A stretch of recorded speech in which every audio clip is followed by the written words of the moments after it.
내 이름은 에토우 타쿠야. 나이 28. 벤처기업 스마일업에서 일하고 있다.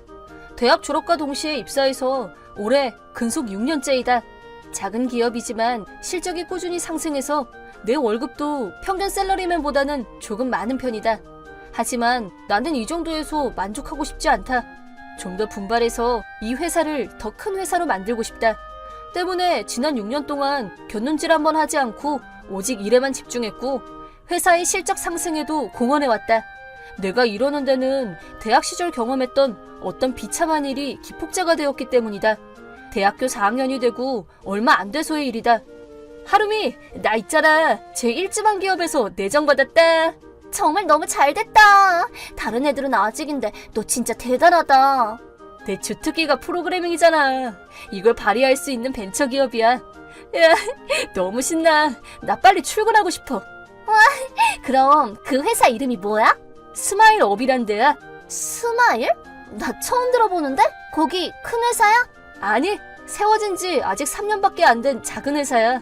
근데 작은 회사라서 더 창의적으로 일할 수 있고 대기업에서는 불가능한 내 힘으로 회사를 같이 키워나간다는 보람도 느낄 수 있어. 너 미쳤니? 타쿠야, 너는 성적도 우수하고 성실해서 대기업도 충분히 들어갈 수 있었는데 어디서 그런 듣보잡 회사를 겨우 그런 데 들어가 놓고 좋아서 방방 뛰는 거야?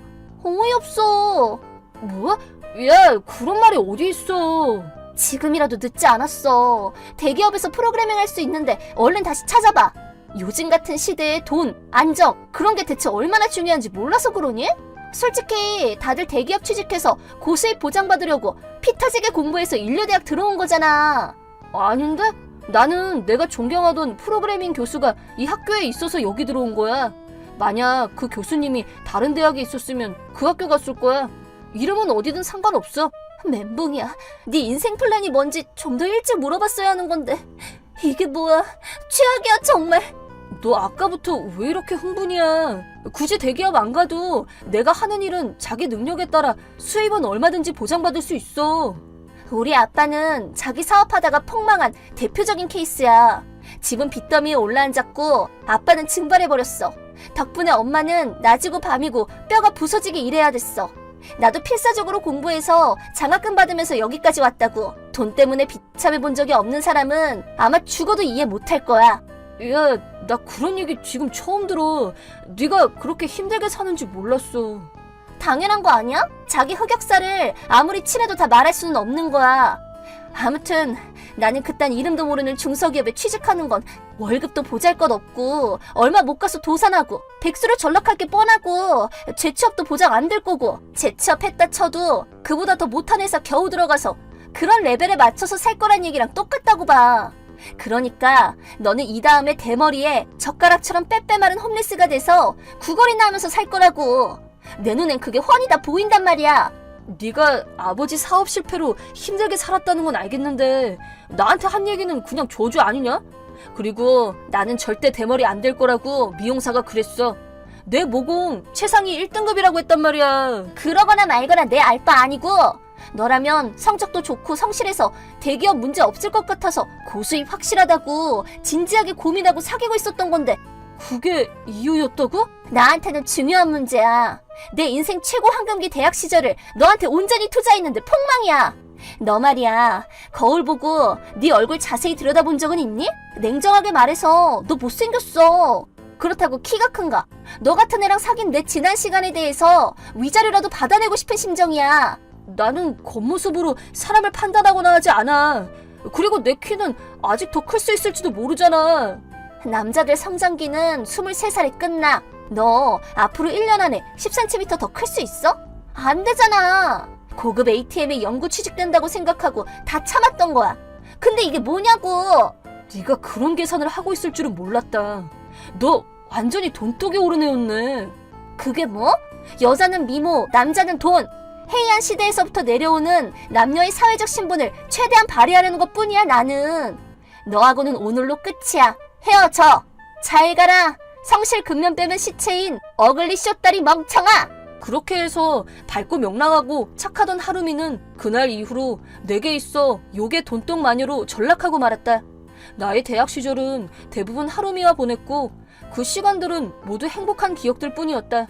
언젠가 하루미와의 결혼도 상상해 본 적이 있다. 스마일업이란 회사도 장래성까지 모두 고려해서 결정한 회사였다. 절대 하루미를 고생시키고 싶지 않았고 편안하고 행복하게 해주겠다는 결심도 있었다. 나는 한동안 수업도 결석할 정도로 적지 않은 실연의 아픔을 겪었다. 그런 나를 격려해준 사람은 나의 사촌형 켄타였다. 켄타는 나보다 먼저 스마일업에 취직해서 회사를 다니고 있었다. 취업 준비를 하면서 이런저런 정보를 많이 얻었고 고민 끝에 나도 같은 회사를 지원하기로 결정했던 것이다. 야, 내일 캠핑 가니까 오늘 저녁에 우리 집 와서 같이 자고 출발하는 거 어때? 켄타, 신경 써줘서 고마워. 나 이제 괜찮아. 마음 정리도 다 됐고. 아이고, 말로만 축 처져 있는 거 다 보이거든. 일단 밖으로 나가서 몸을 마구 움직여야 돼. 그래야 그 돈독 오른 여자 생각을 머릿속에서 지울 수가 있어. 그리고 직장 다니다 보면 싫어도 바쁘게 살 텐데 그럼 자연히 전 여친 일은 생각도 안 날 거다. 켄타의 말대로 할 일이 산더미처럼 쌓여있다 보니 다른 일은 생각할 여유도 없었다. 한편 켄타는 친구와 같이 유튜브 세계에 뛰어들어서 인기 유튜버로 화제를 불러일으켰고 지금은 주목받는 기업의 사장이 되어서 일약 유명인이 되었다. 나도 켄타처럼 성공한 남자가 되고 싶었다. 그럴수록 더욱 일에 열심히 매달리고 있던 어느 날이었다. 안녕 타쿠야, 오랜만이야. 하루미, 내 연락처 어떻게 알았어?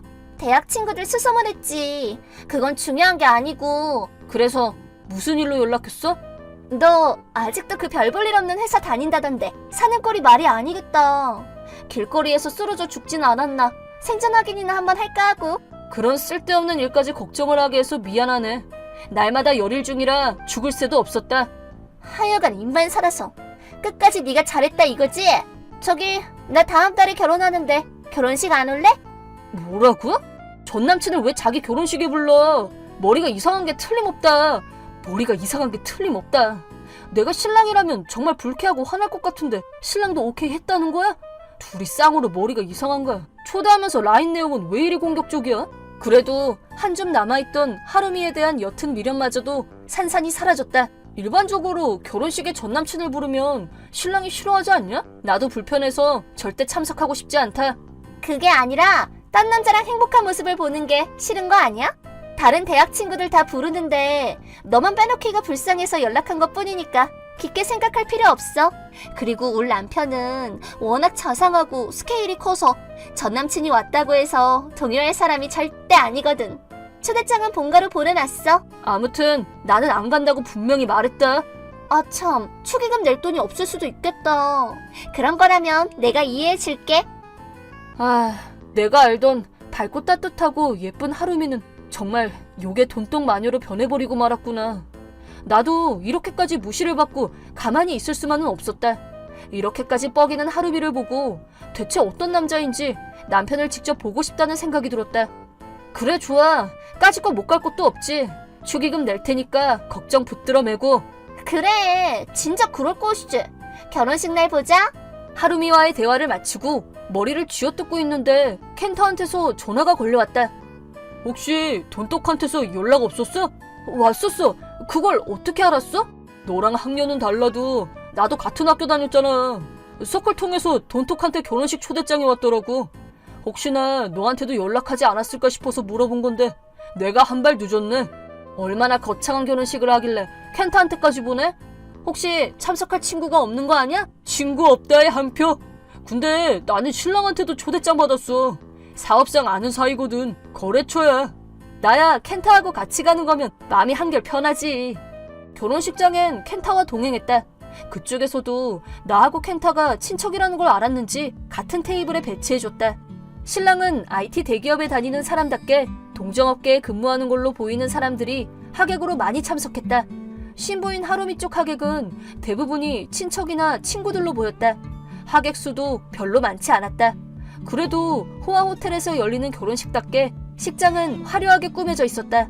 예쁜 드레스로 한껏 꾸민 하루미는 본래 그녀가 가지고 있던 아름다움이 더욱 돋보였다. 하루미를 생각하면 여러 감정이 교차하지만 그렇다고 남의 불행을 바라는 사람이 되고 싶지는 않았다. 덕분에 대학 시절 친구들 얼굴도 오랜만에 보고 기분이 그리 나쁘지만은 않았다. 이왕 참석한 거 사심 없이 결혼식을 즐기기로 했다. 저 타쿠야 씨 맞죠? 아, 네, 맞습니다. 결혼 진심으로 축하드립니다. 감사합니다. 오늘 결혼식에 와주셔서 정말 감사합니다. 하루미한테 얘기 많이 들었습니다. 저는 초대하는 게 예의가 아니라는 생각도 했었는데 하루미가 꼭 초대하고 싶어 하더라고요. 신랑인 히로시 씨를 보고 너무 잘생겨서 속으로 많이 놀랐다. 성격도 좋아 보이고 예의 범절도 깍듯하고 만찢남은 이런 사람을 두고 하는 말이구나 싶고 이렇게 모든 걸 다 갖춘 완벽한 남자가 진짜 있긴 있구나. 감탄할 수밖에 없었다. 아닙니다. 신랑분이 불쾌하지 않으실까 저는 그게 걱정이었습니다. 오랜만에 대학 친구들 얼굴도 보고 의외로 즐거운 시간 보낼 수 있어서 좋습니다. 그렇다면 다행이고요.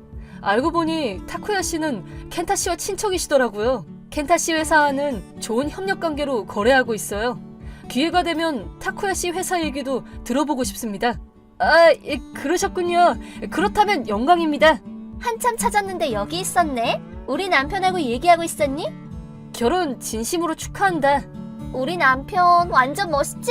수려한 외모, 고수입의 장래가 촉망되는 이런 완벽한 남자하고 결혼한 나는 이 세상에서 제일 행복한 여자야. 하루미, 항상 좋은 말만 해줘서 고마워. 난 저쪽 테이블에 가서 인사 좀 하고 올게. 나도 금방 따라갈게. 신랑이 자리를 뜨자 하루미가 야릇한 웃음을 지었다. 내가 저 사람하고 결혼하게 된 건 다 그때 너랑 헤어졌기 때문이야. 그런 의미에서 너한테 감사해야 할 것 같아서 초대한 거야. 오늘 네가 평소에 먹을 수 없는 고급 요리도 많고 하니까 축의금 낸 거 본전은 다 뽑고 가라. 축의금이라야 얼마 내지도 않았겠지만 히로시 씨 하객들은 최소 10만 원씩은 다 낸 분들이거든. 빈정대는 말투로 사람 속을 작정하고 긁는 하루미. 나도 축의금으로 20만 원을 넣었지만 굳이 말하고 싶지 않았다. 너랑 결혼 안 한 게 얼마나 다행인지. 내가 그때 너랑 헤어진 건 신의 한 수가 아니었나 싶다. 넌 예나 지금이나 생긴 것도 그렇고 키도 작고 너 보니까 내가 지금 얼마나 행복한지 새삼 깨닫게 되네. 그럼 나 간다. 독서를 잔뜩 듣고 나니 한숨밖에 나오지 않았다. 무의식적으로 앞에 있는 음식을 입에 넣었다. 하루미 덕분에 음식이 무슨 맛인지도 모르고 그냥 씹고 삼켰다. 난 대체 하루미 어떤 면을 좋아했던 걸까? 야, 저 돈독 진짜 입 한번 거칠다. 넌 대체 저 여자 어디가 좋아서 대학 내내 만났냐? 나도 그걸 지금 필사적으로 생각하고 있는 중이었어. 근데 저 여자 돈도 나는데 너네 집도 만만치 않잖아. 너네 할아버지 완전 부자고 초호텔 모바일 사장이면 어디 가도 안 빠지지. 그렇게 따지면 형도 마찬가지지. 다 같은 친척인데. 야, 난 너네 할아버지랑 피도 한 방울 안 섞였다. 나와 켄타는 이종 사촌으로 우리 엄마하고 켄타의 엄마가 자매 관계이다. 초호텐 모바일의 사장으로 있는 사람은 나의 아버지의 아버지, 즉 친할아버지이다. 켄타는 자기랑 혈연 관계가 아니라 그런지 친척이란 생각도 거의 안 하는 것 같았다. 초호텐 모바일이면 일본 스마트폰 업계 톱 아니에요? 타쿠야 씨 찐 금수저시네요. 아닙니다. 제가 아니라 할아버지 회사예요. 가족 경영이니까 아버지도 거기서 일하고 있긴 하지만 저는 생각하는 바가 있어서 일부러 다른 업종에서 일하고 있어요. 온 가족이 똑같은 일을 하다 보면 경영 방침도 자기 틀에 갇히기 마련이니까요. 너도 참 너다. 자산이 20억이나 되는 재벌가 장남인데 일부러 중소기업에서 일을 하다니. 켄타는 누구 들으란 듯이 일부러 큰 소리로 내가 금수저라고 떠들기 시작했다. 나야 수입도 그렇고 모아둔 돈도 없지만 금수저 집안 아들인 건 기정사실이었다. 하지만 그런 배경을 보고 접근하는 사람들한테는 질릴 만큼 질려 있었다. 취업 활동에 나섰을 때에도 우리 집안과 줄을 대고 싶은 사람들이 많이 있어서 꽤 힘들었었다. 그런데 왜 스마일업 같은 회사에 들어가셨어요? 꾸준히 성장하고 있는 유량 기업인 건 맞지만 그래도 성장 중인 회사고 사장님이 제가 어떤 집안 출신인지에 대해서 거의 관심이 없었거든요. 사장님도 저처럼 자기가 하고 싶은 일만 죽으라고 파고드는 타입이라 처세나 세상 일에 별 관심이 없는 사람이고 그래서 좋았어요. 사장님 진짜 아웃사이더잖아. 나도 사장님 어디로 튈지 모르는 그런 묘한 매력에 끌려서 그 회사 들어갔던 건데. 그렇지만 자기 일에 대한 철저함이나 외골수적인 면은 누구한테도 뒤지지 않는 분이라 정말 배울 게 많은 분입니다. 이 경험들을 다 내 것으로 만들어서 언젠가 초호텐 모바일이 더욱 크게 성장하는데 도움이 되는 사람이 되고 싶습니다. 나는 대략 켄타가 무슨 의도인지 알 것 같았다. 내가 어떤 사람인지 일부러 남들 다 듣게 말하는 이유. 그거야 두말할 것도 없이 요게 돈똥마녀 하루미더러 들으라고 말한 거겠지. 슬쩍 하루미를 봤더니 역시나 우리 쪽을 보면서 얼굴이 파랗게 변해 있었다. 거기서 멈추지 않고 다시 큰 소리로 말하는 켄타. 우리 회사도 이번에 타쿠야네 회사하고 업무 제휴도 맺기로 결정했으니까 이번에 이익 많이 올라가지 않을까? 아무렴 탑 유튜버가 소속돼 있는 회사랑 손잡았는데 그 정도 성과는 있어야지. 너 연봉 좀 올라가겠는데 앞으로 점점 재미있어질 것 같다. 돈똥마녀 하루미가 들으면 기절 초풍하고도 남을 정도로 엄청난 정신적 충격을 받았을 것이다. 솔직히 아까 하루미 표정을 보니 약간 통쾌한 기분이 들었던 건 사실이다. 아 피곤해. 하객 노릇이 원래 이렇게 피곤한 거였어? 근데 나는 일 때문에 미팅이 있어서. 너 어떻게 할 거야? 같이 택시 타고 가다가 중간에 내려줄까? 난 괜찮아. 이따가 누가 데리러 오기로 했어. 야 역시 재벌 2세는 운전수가 운전하는 시커먼 차가 딱 하고 와야 폼이 나지. 그럼. 아 진짜 그 알만한 사람이 적당히 좀 하지. 나도 빨리 집에 가고 싶어. 아까부터 여자들이 계속 자꾸 놔주질 않아. 아까 타쿠야가 큰 소리로 떠든 얘기는 하루미 외에도 그 자리에 있던 독신 여성들의 관심을 끌기에 충분했는지 연락처 교환하자는 여자들이 몰려드는 바람에 거절하고 빠져나오는데 꽤 애를 먹었다. 나 이런 거 제일 싫어. 그래서 그동안 절대 비밀로 하고 살았었는데 너도 그냥 빨리 결혼을 해버려. 그럼 한 방에 정리되잖아. 난 결혼 권장주의자야. 그 예로 나 진짜 행복하거든. 돈똥 마녀 타입은 정 떨어지지만 형 와이프 타입은 솔직히 좀 부러워. 나도 본격적으로 좀 고민을 해봐야겠어. 잘 생각했어. 고민해봐. 그럼 다음에 보자. 켄타하고 헤어지고 호텔을 나서려는데 뒤에서 하루미가 전속력으로 달려오더니 내 팔을 덥석 잡았다. 기다려. 뭐야 너? 너 그동안 왜 나한테 집안 얘기 숨겼어? 프로포즈할 때 다 얘기할 생각이었어. 내 배경이 아닌 인간 타쿠야를 좋아해주는 사람하고 결혼하고 싶었으니까. 그게 뭔 개소리야. 진작 말했으면 너랑 결혼했을 거 아니야. 너 진짜 잔인하다. 뭐가 불만이야? 너는 네 이상형 남자 만나서 연구 취직했으면 된 거 아니야? 연구라는 건 다른 취직 자리는 없다는 의미야. 알았어? 싫어. 다 됐고 나 너랑 다시 결혼할래. 역시 날 행복하게 해줄 사람은 타쿠야 너밖에 없어. 울고불고 난리치는 하루미한테 오만정이 다 떨어져 나가고 있을 때 어떤 여자가 우리 쪽으로 걸어왔다. 타쿠야 무슨 일이야? 유리카, 아무 일도 아니야. 데리러 와줘서 고마워. 누구야 이 여자? 혹시 그쪽이 타쿠야가 말한 전 여친 하루미 씨? 맞아. 하루미는 IT 대기업에 다니는 잘생기고 성격 좋고 수입도 좋은 남자랑 오늘 결혼했어. 대단하지? 드라마의 한 장면 같은 화려한 결혼식이었어. 그랬어? 근데 나한테는 네가 세상에서 제일 멋있어. 빨리 가자. 이거 뭐야? 저 여자 대체 뭐냐고. 저 여자도 어차피 네 돈 보고 달라붙은 거 아니야? 돈? 저 여자 뭐라는 거야? 아무것도 아니야. 신경 쓸 거 없어. 기다려 타쿠야. 울고불고 난리치는 하루미를 무시하고 나는 유리카와 서둘러서 호텔을 빠져나왔다. 유리카와는 작년에 우연히 알게 되었다. 일에 너무 열중한 나머지 과로로 쓰러져서 병원에 실려갔는데 거기서 처음 만났다. 유리카는 그 병원에서 일하는 간호사였다. 유리카는 환자인 나를 무섭게 야단쳤다.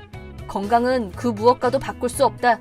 일도 좋지만 자기 자신도 소중히 여겨야 한다. 등등. 나는 그녀의 정직하고 따뜻한 마음에 끌렸고 연락처를 주고받은 후 데이트하는 사이가 되었다. 유리카와 사귀게 된 것은 최근이지만 만약 결혼을 한다면 유리카처럼 마음이 아름다운 사람과 하고 싶다. 아직 유리카에게 집안 얘기도 하지 않았고 수입이 얼마인지도 말하지 않았다. 우리는 서로 전문직에 종사하고 그에 걸맞은 수입이 있고 그런 것과는 별개로 서로의 됨됨이에 이끌려 연인 사이로 발전한 것이다.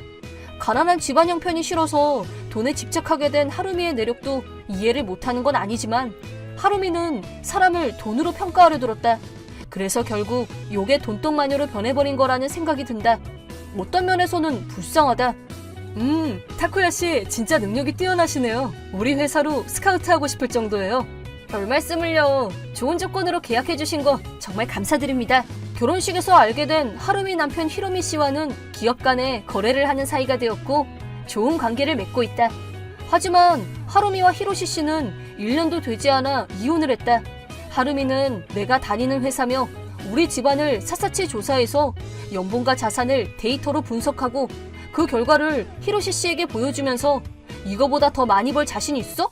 라고 따져 물었다는데 그 일로 히로시 씨도 하루미에 대한 마음이 식기 시작했고 결국 파국에 이르렀다고 한다. 그 상황이 안 봐도 비디오처럼 훤히 다 알 것 같았다. 이혼 후에 하루미는 셀럽 대상 결혼 상담소에 등록을 하고 열심히 결혼 상대를 찾고 있다고 하더라고요. 근데 나하고 결혼한 지 1년도 안 돼서 이혼한 전력이 있다 보니 쉽지는 않은가 보더라고요. 뭐야, 히로시 씨를 아는 사람이라면 히로시 씨한테 잘못이 없다는 건 다 아니까요. 야야, 그 요괴 돈독 마녀 얘기 내 유튜브에 올려도 될까? 의외로 이런 얘기가 요새 내 채널에서 인기야. 그러고 보니까 켄타 옛날 여친도 장난 아니었잖아. 나도 그 동영상 찾아서 볼까봐. 속상한 일, 믿기지 않을 정도로 불쾌하고 기분 나쁜 일도 시간이 좀 지나면 웃을 일이 되는 게 많아. 그러니까 나는 지금 힘든 일을 겪고 있는 사람들이 단 한순간이라도 통쾌한 기분을 느낄 수 있는 채널을 만들고 싶어. 얘기를 듣고 보니까 켄타씨 회사는 앞으로도 계속 성장해 나갈 것 같은데요. 저도 질 수 없죠. 힘내자, 아자!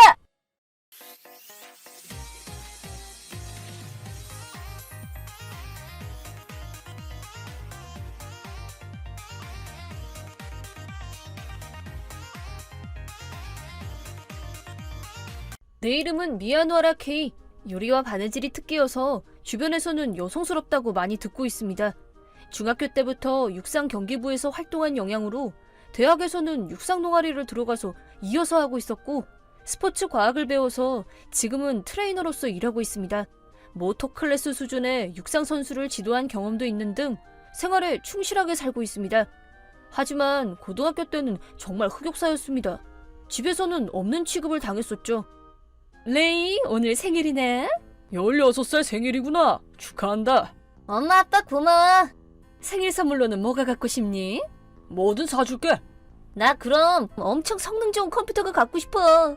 프로그래머가 되는 게 꿈이야. 어머, 멋진 꿈이네. 좋아, 지금부터 사러 가자. 있잖아, 이제는 레이가 어리광 피우는 거 들어주는 건 좀 그만하면 안 돼? 입 다물어. 너는 스포츠밖에 못하면서. 그래, 너는 육상 경기나 하고 있으라고. 레이는 말이지, 머리 회전이 빠르단 말이야. 프로그래머는 이 아이한테 딱이잖니? 꿈을 응원하는 건 좋다고 생각은 하는데. 케이, 누구 덕분에 부활동을 할 수 있는 거라고 생각하는구냐? 나하고 니네 엄마가 허락하고 있으니까 그런 거잖아. 부활동에 필요한 금액은 할아버지가 내고 있기는 하지만 말이지. 지금 시대는 초등학생도 프로그래밍을 공부하는 시대야. 그래. K하고는 천지 차이라는 거지. 나도 공부랑 부활동으로 바쁜데 집안일까지 하라고 하니 꽤 지쳤다고. 나랑 너네 아빠 말이지. 레이를 소중하게 대하고 싶어. 형, 미안하지만 내 발판이 돼달라고. 나를 도구 취급하지 마. 동생한테 무슨 말버릇이야? 불만 있으면 나가렴. 부모는 공부가 특기인 레이만을 칭찬했고 내가 부활동으로 대회에 출전을 해도 한 번도 응원하러 와주지 않았습니다. 이것들은 제정신이 아니라고 생각했습니다. 결정했어. 고등학교 졸업하면 꼭 집을 나가서 자립할 거야. 몇 달 후 나는 유명 사립학교인 모니로봇대학교에 합격해서 집을 나갔습니다. 아르바이트를 여러 개 뛰기도 하고 필사적으로 공부했습니다. 기쁘게도 조부모님들은 나를 귀여워해 주셔서 학비를 일부 내주시기도 하셨습니다. 그 덕분에 무사 졸업했고 육상 선수들이 다니는 헬스장에 취직하게 되었습니다. 트레이너로 일하기 시작하고 나서 벌써 7년이 지났습니다. 오래 기다리셨습니다. K 스페셜 튀르키예 오므라이스 곱빼기입니다. 맛있겠다. 돼지고기는 이베리코 돼지의 등심을 사용했습니다. 맨날 맛있는 요리해줘서 고마워. 잘 먹겠습니다. 30살이 된 나는 반년 전에 쿄코라는 여성과 결혼했습니다. 그녀는 헬스장을 다니던 고객으로 내가 지도하면서 친해지게 되었습니다. 고향집에서 하는 가사는 고통스러웠지만 아내의 웃는 얼굴을 보기 위해서라면 뭐라도 할 수 있을 거라고 생각했습니다. 쿄코, 너무 많이 먹으면 안 돼? 괜찮아. 이래봬도 대식가라고. 언젠간 푸드파이터가 될 거야. 랄까? 행복해 보여서 다행이야. K가 해주는 요리는 다 맛있는걸? 나는 요리를 잘 못하니까 매일 맡겨서 미안해. 신경 쓰지 마. 좋아서 하는 거니까. 그러고 보니 K는 바느질도 특기였지? 뭐 보통 정도야. 내가 일할 때 쓰는 가방도 만들어줬고 부업으로 핸드메이드 하는 건 어때? 생각해볼게. 우리는 결혼식은 올리지 않았습니다. 그건 나쁜 부모와 동생하고 만나게 하고 싶지 않았기 때문이었으니까. 그녀한테 사정을 이야기했더니 그것도 이해해 주었습니다. 이젠 무슨 일이 있더라도 절대로 쿄코를 행복하게 해주겠다고 결심했습니다. 그로부터 3개월 후 쿄코가 임신인 걸 확인했고 우리들은 만세를 부르며 기뻐했습니다. 아버지가 되는 거야. 지금보다 더 열심히 하지 않으면 안 돼. 그렇게 생각한 순간 계속 연락이 뜸했던 그것들에게 연락이 왔습니다. 오랜만이야, K. 무슨 일이야? 아니, 그보다 어떻게 내 라인 아이디를 한 거야? 전화번호로 검색해봤어. 여전히 끝이 허술하구나? 욕하기 전에 빨리 용건이나 말해. 들었어. 반년 전에 결혼해서 집 한 채 지어서 살고 있다고 하던데? 할아버지한테 들었나 보네? 서운하잖니. 부모한테 말도 하지 않고 결혼을 하다니. 별로 보고할 필요가 없다고 생각해서. 집 한 채를 지었다는 건 그거 나름대로 괜찮은 거겠지? 그게 왜? 잠깐 들러도 되겠니? 내가 허락할 것 같아? 며느리도 만나보고 싶고 부탁할게. 어머니한테 갑자기 온 라인에 나는 당황했습니다. 뭔가 꿍꿍이가 있는 게 틀림없어. 머리를 끌어안고 생각하고 있었더니 쿄코가 내 어깨를 상냥하게 토닥였습니다. 분명 화해하라고 신이 말씀하시는 거야. 한 번이라도 만나는 건 어때? 그럴지도 모르겠네. 쿄코한테는 내 과거의 모든 걸 이야기했습니다. 이해해주는 그녀가 있습니다. 분명히 괜찮겠죠. 부모님을 집에 초대했습니다. 그게 잘못된 것이라는 걸 알게 된 건 3일 후였습니다. K, 11년 만이구나. 정말 듬직해져서는. 스포츠 헬스장의 트레이너니까. 당신이 쿄코씨? 처음 뵙네요. K의 엄마예요. 언제나 남편이 신세를 지고 있습니다. 죄송해요. 지금 임신 중이라서 제대로 준비하지 못했네요. 어머, 뱃속에 아기가 있는 건가요? 첫 손주군요. 벌써 기대가 돼요. 이 사람들 의외로 평범해 보이는데? 너무 믿지 않는 게 좋아. 안녕. 너까지 온 거냐? 아버지랑 어머니만 부른 건데. 괜찮잖아. 네 동생이고. 이런 건 가족 모두가 방문하는 거야. 이해를 못하겠네. 부모는 우리 집 구석구석까지 체크했습니다. 마치 가치를 매기는 것처럼. 쿄코는 임산부여서 안정해야 했기 때문에 내가 가족들의 마실 것과 다과를 준비했습니다. 레이, 너 올해 28살이지? 그게 왜? 형이랑 상관없잖아. 딱 봤을 때 아직 부모님이랑 같이 살고 있는 것 같은데 지금은 뭐하고 있어? 일은? 시끄럽네. 뭐라고? 시끄럽다고 했다! 갑자기 왜 화를 내고 그러냐? 회사에서 무슨 일 있었어? 가족을 버린 썩은 형은 이해할 리가 없어. 뭐? 나도 이해할 수 있게 설명을 해. 그런 일만 없었어도 나는... 잠깐! 레이한테 무슨 말을 하는 거니? 아니 지금 무슨 일인지 물은 것뿐이야. 얘는 조금 싫은 일이 있었던 것뿐이야. 무리하게 묻지 말아주렴. 알았어. 그것보다도 진말인데 기대한 것보다 대단한 건 없네? 우리 집보다도 좁은 거 아니야? 결국 그 얘기를 하러 온 거냐? 아이랑 같이 살기에는 좁은 거 아니니? 쓸데없는 참견이야. 집이 형편없는 것 치고는 좋은 밥을 먹는구나. 냉장고 안을 마음대로 보지 마. 사치는 좋지 않지. 그래, 가족끼리 돕지 않으면 안 되지. 레이만 귀여워해놓고서는 뭐를. 너는 장남으로서의 자각이 너무 없어. 나는 결혼해서 쿄코랑 뱃속에 있는 아이랑 해서 3명이서 살고 있어. 못된 부모와 동생을 부양할 의무는 없다고.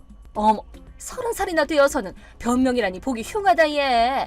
어차피 벌이도 시원찮을 거잖아. 조금이라도 우리한테 넘기라고. 이봐, 가져가지 말라고. 형은 입 다물고 다가나 먹으라고. 이건 냉동 킹크랩이잖아. 가져가야지. 부모님과 동생은 냉장고나 찬장을 마음대로 열고 여러 가지 물건을 마음대로 가져갔고 아무 일도 없었던 것처럼 돌아갔습니다. 마치 태풍이 왔다 간 것처럼 집은 조용했습니다. 쿄코의 얼굴은 벙찐 듯이 멍하니 있었습니다. 미안해 쿄코, 이렇게 돼버려서. 아니야, 신경 쓰지 마. 냉장고 안에 있는 먹을 거는 거의 다 가져가 버렸어. 여행 갔을 때 산 식기나 티세트도 없고. 당신이 시댁이랑 거리를 둔 이유를 알 것 같아. 아무 생각 없이 신이 이랬다고 해서 미안해. 아니야, 쿄코는 아무것도 잘못한 거 없어. 주소도 이제 알게 돼버렸고 이제부터 주의하지 않으면 안 되겠어. 그렇네. 또 쳐들어올지 모르니까 오면 내쫓아도 돼. 그렇게 할게. 조금이라도 가족들이랑 화해가 될지 모르겠다고 생각한 내가 바보였습니다.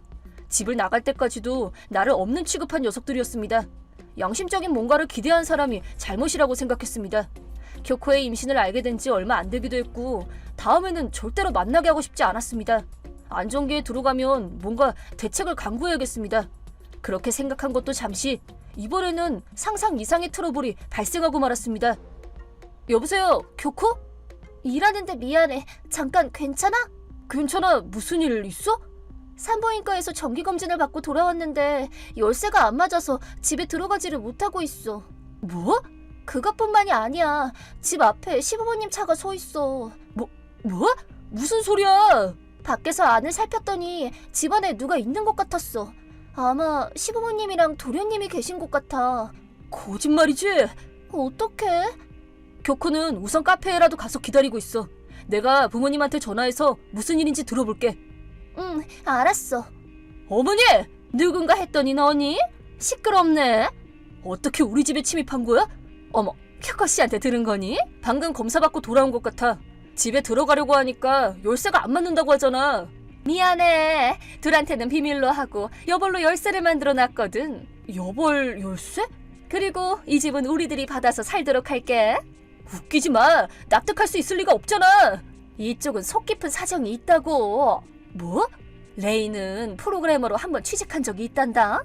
하지만 자존심이 세서 상사가 하는 말은 받아들일 수가 없었던 거지. 설마 니트족이 됐다고 말하고 싶은 건 아니지? 그렇단다. 그래서 그때 레이가 말하고 싶어 하지 않는 것 같기는 하더구먼. 그리고 아버지 월급도 거의 반토막 나버려서 이대로라면 제대로 생활할 수 없을 것만 같아서 레이를 일하게 하면 되는 거잖아. 그래서 생각한 게 살던 집을 팔아서 당분간 생활비를 확보하고 봐줄 만한 네 집을 받는다는 아이디어인 거지. 한 달 전에 별거 없다고 욕하지 않았었나? 설마 이렇게 될 줄 몰랐으니까 참고 살아줄게. 말하는 게 멋대로잖아. 하여튼 이 집은 이제 너희 집이 아니야. 어떻게 해서든 거기에 살고 싶다는 거지? 조금 촉기는 하지만 뭐 어때? 알았어. 쿄코한테도 말해둘게. 일하는 중인데도 불구하고 나는 속이 부글부글 끓었습니다. 대체 언제 여벌 열쇠를 만들어 놓은 거야? 아니, 그것보다 쿄코가 걱정입니다. 임산부가 편하게 쉴 수 있는 곳을 찾지 않으면 안 되니까요. 나는 급하게 비즈니스 호텔을 예약해서 그곳에서 쿄코와 만나기로 했습니다. 일이 끝나고 바로 그녀가 기다리고 있는 호텔로 향했습니다. 열받아. 자기들 손주를 임신하고 있는 사람을 대하는 처사가 아니잖아. 어떡해? 짐은 거의 다 집에 있는데. 그것들의 행동은 어떻게 봐도 일반적이지가 않아. 이제 본격적으로 집이랑은 인연을 끊겠어. 케이는 그걸로 괜찮아? 나한테 소중한 존재는 쿄코랑 뱃속에 있는 아이야. 케이. 다행히도 저쪽은 우리가 집을 샀다고 생각하고 있어. 처벌하기에는 좋은 상태라고 생각해. 아, 그렇구나. 우선은 임대주택으로 이사가자. 다음날 나는 바로 계약을 하러 갔습니다.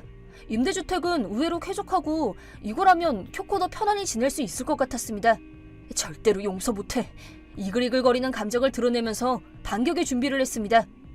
그런 관계로 이 집은 양보할게요. 드디어 그렇게 결정했구나. 뭐 이미 마음대로 사용하고 있지만 말이야. 무슨 바람이 분 거야, 형? 우선 임대주택에서 살고 있어. 좋은 집을 찾게 되면 그곳으로 이사 가려고. 아, 그러니? 마음대로 하렴. 대신 우리들 통장이랑 인감은 돌려줘. 뭐 비밀번호도 모르니 가지고 있어도 어떻게 할 수는 없지. 이미 뺏어갈 생각을 하고 있었네. 최소로 필요한 물건은 넘길 테니까 가정가구는 남겨놓고 가도록 하렴. 그건 이제 필요 없어. 언젠가 새 걸로 살 거야. 형이 쓴 방은 내가 사용해주지. 부모님은 희죽희죽 웃으면서 물건을 넘겼습니다. 결국 가정가구는 집과 세트라는 말도 안 되는 이유로 빼앗겼지만 어쩔 수 없었습니다.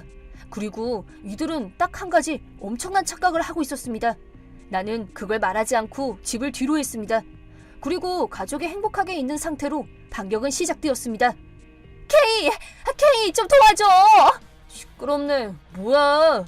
관리회사 사람이 우리 집에 찾아와서는 이사 준비를 부탁드립니다 라고 말하고 있어. 그게 당연하지. 오늘이 방을 빼는 날이니까. 여기는 네가 가지고 있는 집이 아니었어? 대체 누가 언제 자기 집이라고 했어? 거긴 임대야. 결혼해서 바로 빌린 집. 뭐? 우리들은 살지 않을 거고 이미 해약했어. 그대로 살고 싶으면 계약하면 되지 않아? 월세 10만엔 낼 거면 말이지. 10만?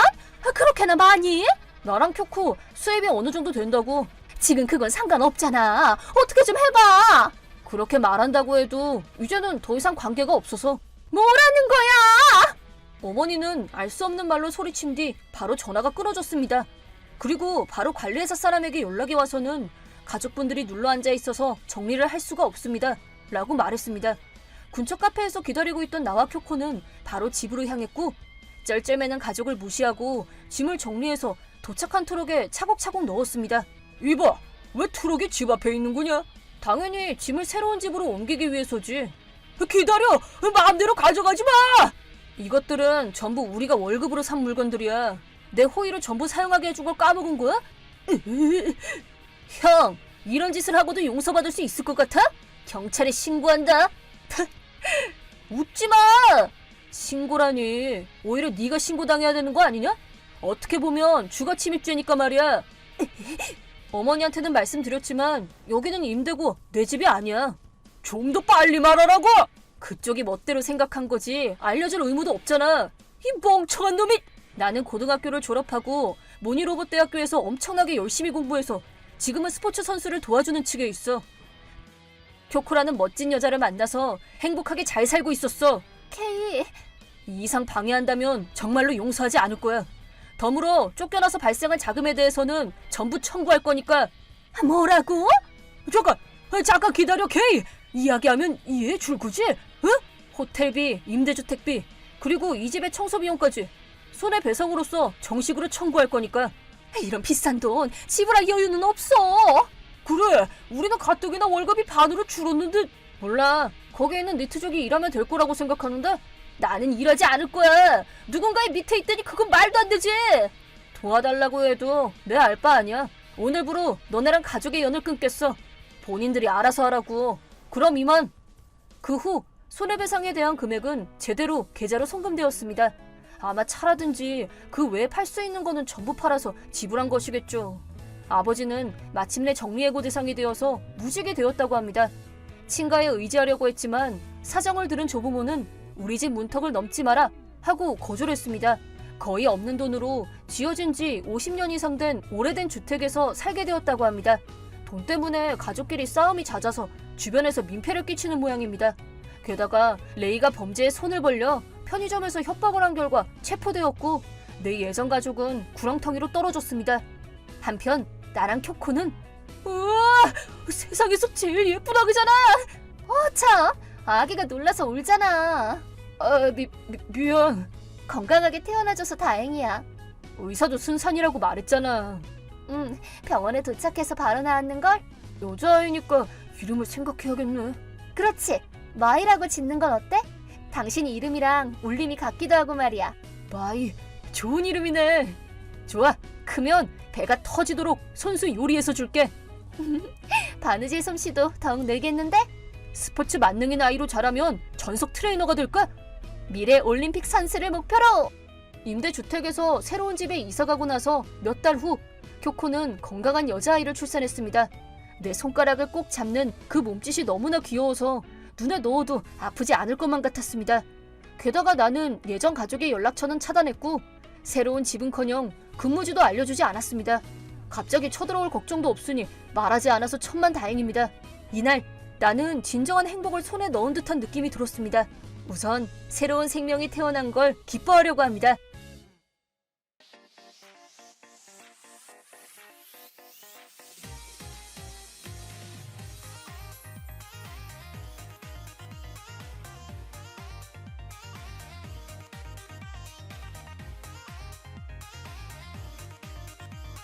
내 이름은 토마, 모니로봇 컴퍼니 사장의 아들이다. 대학 졸업 후 다른 기업에 들어갔다가 2년 후 아버지 회사로 이직했다. 하지만 내 신분은 숨기기로 했다. 내가 사장 아들임을 밝혀도 이득이 전혀 없었기 때문이다. 또한 실력을 키우기 위해 매일매일 노력도 게을리하지 않았다. 토마, 다음 프레젠테이션 이야기는 들었어? 네, 들었습니다. 너한텐 좀 어려운 프레젠테이션일지도 모르겠네. 뭐든 하면서 배우는 거야. 맞습니다. 도전하지 않으면 성장할 수도 없으니까요. 모르는 게 있으면 뭐든 물어봐. 난 선배니까. 감사합니다. 야가미 씨는 나보다 2살 많은 선배였는데 그다지 소문은 좋지 않았다. 남을 짓밟고 올라가 승진하는 사람이라나 뭐라나. 게다가 그 방법도 가혹하다고 한다. 이번엔 그가 어떻게 나올지 나도 흥미진진했다. 일주일 후. 토마, 어때? 준비는 잘하고 있어? 네, 제 나름대로 최선을 다했기 때문에 자신 있습니다. 기대해주세요. 그래. 자신감이 대단한데 그럼 내가 한번 확인해줄까? 난 토마가 더 잘해냈으면 하거든. 감사합니다. 선배님이 그렇게 말씀해주시니 마음이 든든하네요. 이래봬도 내가 프레젠테이션의 신이야. 난 경험이 많거든. 역시 야가미 선배. 대단하세요. 제 아군이십니다. 그렇게 말하고는 야가미 씨는 내가 만든 자료를 확인하기 시작했다. 하지만 야가미 씨의 그런 행동이 왠지 좀 신경 쓰였다. 이건 말이지. 여기 넣는 게 더 좋을 것 같아. 이걸 이렇게 해서 임팩트가 너무 강해도 안 좋거든. 그래요? 임팩트가 약하면 안 되지. 그리고 이런 어려운 영어 단어도 안 쓰는 게 좋아. 프레젠테이션은 알기 쉽게 만들어야지. 이거 어려운 단어 아닌데? 자주 쓰는 영어 단어인데? 그리고 이거 말을 너무 돌려서 표현했어. 나중에 자료 하나 줄게. 아무도 모르는 나만의 비밀 병기 자료가 있거든. 감사합니다. 그렇게 중요한 걸 제가 받아도 되나요? 그래, 그니까 힘내. 감사합니다. 근데 준비를 꽤 잘했네. 네 경험치로 이 정도까지 준비할 줄은 몰랐어. 그런가요? 제가 전 직장에서 이런 일을 많이 해봤거든요. 제 전공 분야이기도 합니다. 승진길이 쫙 뚫리겠구만. 그건 야가미 선배님 이야기 같은데요. 제가 따라가려면 멀었죠. 이번에 발표만 잘하면 빅 프로젝트 멤버로 선정될 거야. 사실 이게 승진을 하느냐 못하느냐의 갈림길이거든. 잘 알고 있군. 뭐 승진하기 싫은 사람은 없을 테니까 끝까지 매달려서 노력했다는 거겠지? 조만간 그 본색이 드러나려나? 아니면 그건 그냥 헛소문인 걸까? 그렇군요. 그럼 더 본격적으로 실력 발휘를 해야겠네요. 그렇지. 끝이란 건 없거든. 제대로 공부해서 일하지 않으면 안 돼. 네, 알겠습니다. 그럼 기대할게. 그러더니 야가미 씨는 자기 자리로 돌아갔다. 정말 그 소문은 사실일까? 실력은 있어 보이는데. 승진을 한 건 사실이잖아. 근데 남을 밟고 올라온 거라니. 그런 사람으로 보이진 않는데. 야가미 선배님, 여긴 어쩐 일이세요? 내가 프레젠테이션의 신인데 보고만 있겠니? 내 발표 들으면 깜놀할걸. 설마 했던 야가미 씨였다. 내게 조언도 많이 해주고 힘내라는 응원도 해줬으면서 왜 여기 있는 건지 의문이었다. 게다가 야가미 씨는 이미 빅 프로젝트의 멤버로 선정됐을 텐데 무슨 문제라도 있었던 걸까? 의문만을 남긴 채 프레젠테이션이 시작됐다. 첫 번째 발표자는 야가미 씨였다. 첫 번째 발표자인 야가미입니다. 잘 부탁드립니다. 야가미 씨는 익숙하다는 듯 자연스럽게 발표를 시작했는데 발표를 듣던 중 내 등줄기가 서늘해졌다. 잠깐만, 이건 내가 준비한 발표 자료잖아. 게다가 어제 수정하라고 지시했던 부분도 다 그대로야. 그렇다는 건 일부러 내 발표를 망치기 위해 수정해줬다는 건가? 거기다가 남의 발표 자료를 훔치다니 도대체 무슨 생각인 거지? 그 후 야가미의 발표는 꽤 좋은 호응을 얻었고 큰 박수갈채가 쏟아졌다. 그 다음은 내 차례였고 나는 가만히 있지 않았다. 토마입니다. 잘 부탁드리겠습니다. 발표를 시작하기 전에 꼭 드릴 말씀이 있습니다. 사람들은 웅성거리기 시작했다. 방금 야가미 씨의 발표 말인데요. 사실 저 발표는 제가 준비한 내용이었습니다. 야가미 씨는 왜 제 자료로 발표를 한 걸까요? 어제 야가미 씨는 제 자료를 직접 수정해줬습니다. 지금부터 야가미 씨가 수정해준 자료로 발표를 시작하겠습니다. 무슨 말을 하는 건지 잘 모르겠네요. 이건 제 발표 자료입니다. 부장님은 야가미를 조용히 시켰고 내게 발표를 계속하라고 지시했다. 나는 야가미가 엉망으로 수정해준 자료로 발표를 시작했다. 발표가 끝나자 사람들은 또 웅성거렸다. 그렇게 프레젠테이션이 모두 끝났다. 그 후 부장님은 나를 부르셨다. 어떻게 된 거야? 지금까지 이런 적은 한 번도 없었어. 정말 죄송합니다. 하지만 다 사실입니다. 남의 발표 자료를 훔치는 걸 그냥 두고 볼 수만은 없었습니다. 야가미는 지금까지 수많은 프레젠테이션에 참가한 친구야. 그러니까 이 업무에 꼭 필요한 친구지. 야가미는 프레젠테이션의 중심 멤버야. 하지만 진실은 딱 하나밖에 없습니다. 그건 제가 만든 자료라는 거죠. 네가 말한 게 야가미가 수정해준 자료라는 거야? 그렇습니다. 그건 말도 안 돼. 왜냐면 20대 사원 중에 그 정도 발표 실력을 가진 건 야가미밖에 없거든. 이럴 수가. 그건 제가 만든 자료입니다. 넌 들어온 지 얼마 안 됐잖아. 회사 분위기만 흐리는 그런 행동은 삼가해. 프로젝트가 거의 완성돼 가고 있는데 그런 소리 하면 일을 그르칠 수도 있어. 하지만 전 사실을 밝혀내고 싶은 겁니다. 적당히 좀 해. 분하면 다음 프레젠테이션을 더 잘 준비하면 돼. 알겠어? 왜 이렇게 일이 꼬인 걸까?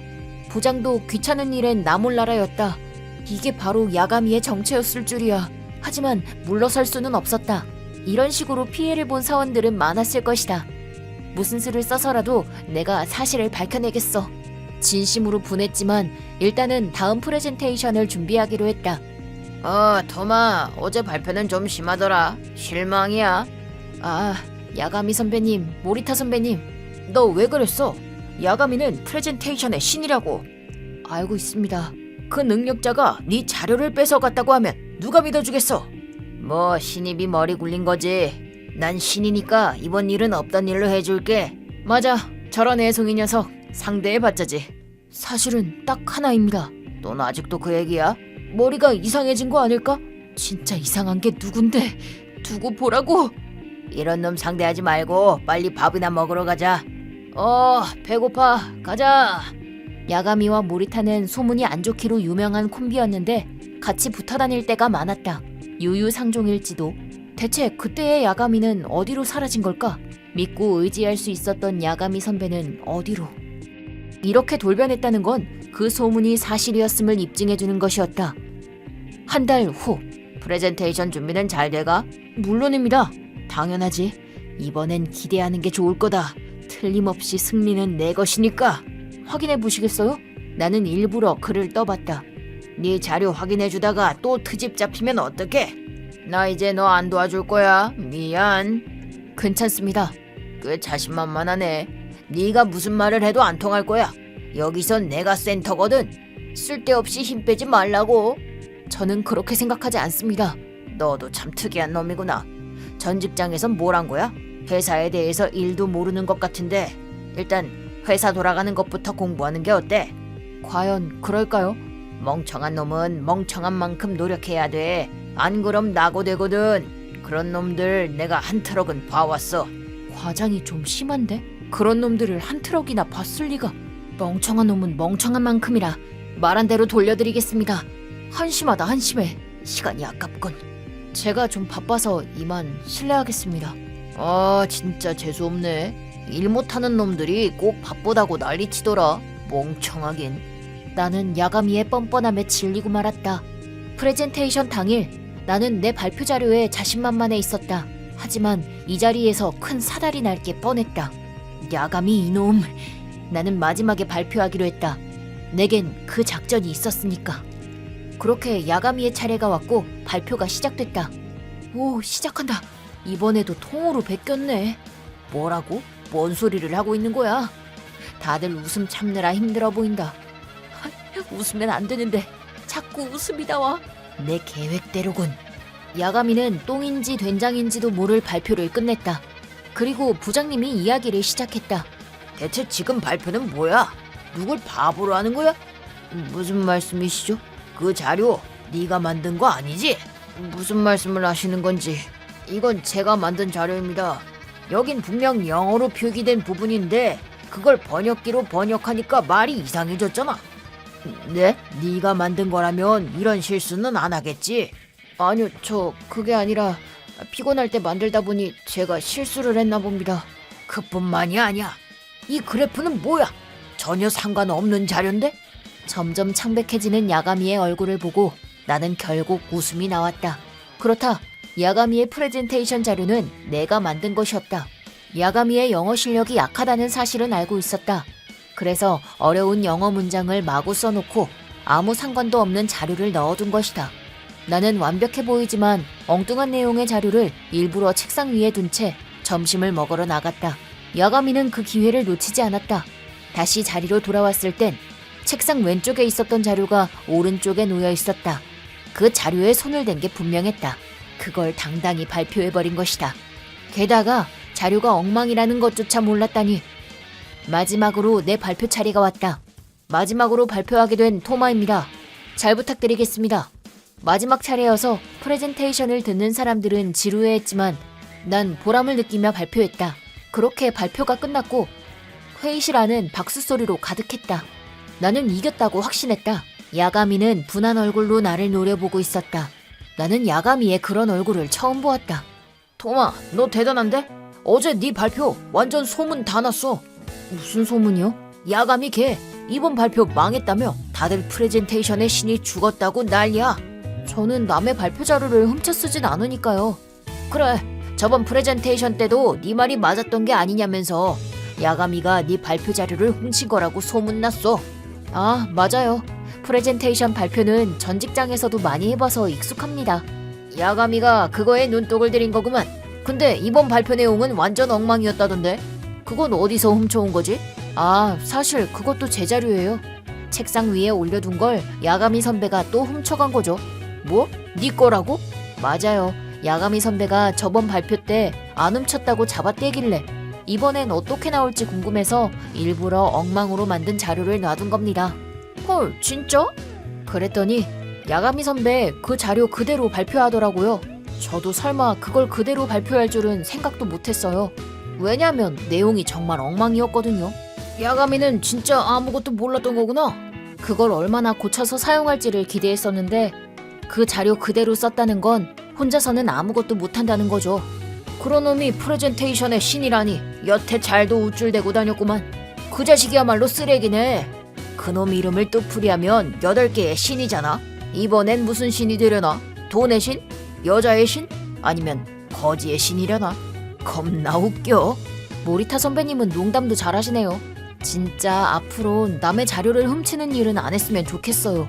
지금까지 피해를 본 사람들이 많거든요. 그렇구나. 그래서 다들 퇴사한 거구나. 그런 일을 당하면 그럴만도 하지.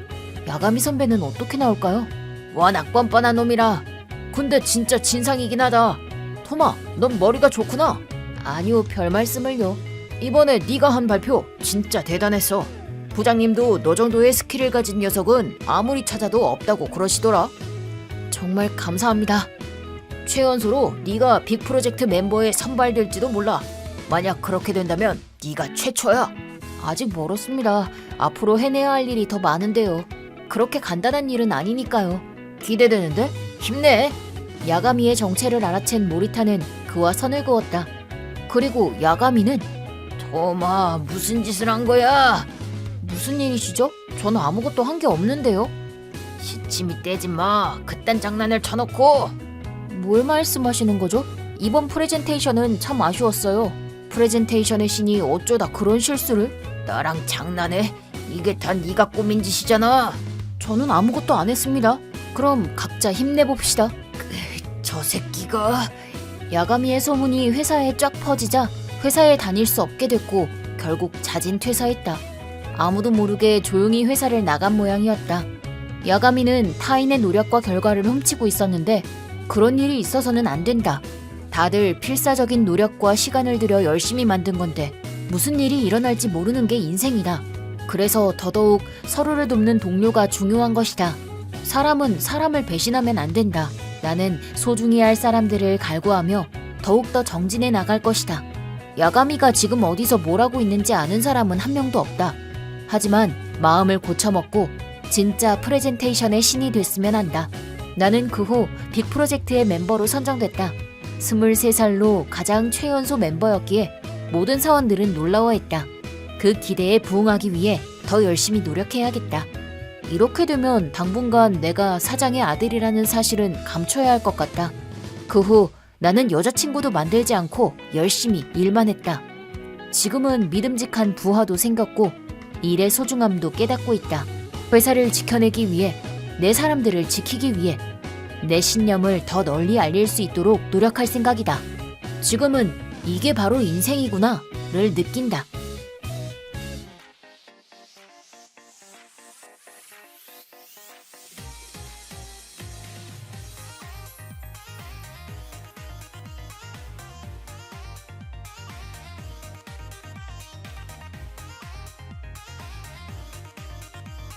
내 이름은 키모토 마호. 나이는 27. 직원이 20명 정도 되는 작은 웹디자인 회사에서 웹디자이너로 일하고 있다. 오늘은 하던 일들 일찍 마무리하자고. 사장님, 오늘 무슨 날이에요? 놀라지들 마. 이번 기 매출액이 역대 최고를 기록했어. 우와, 대박! 그런 의미에서 오늘은 내가 크게 한턱 쏘지. 우와, 사장님 최고!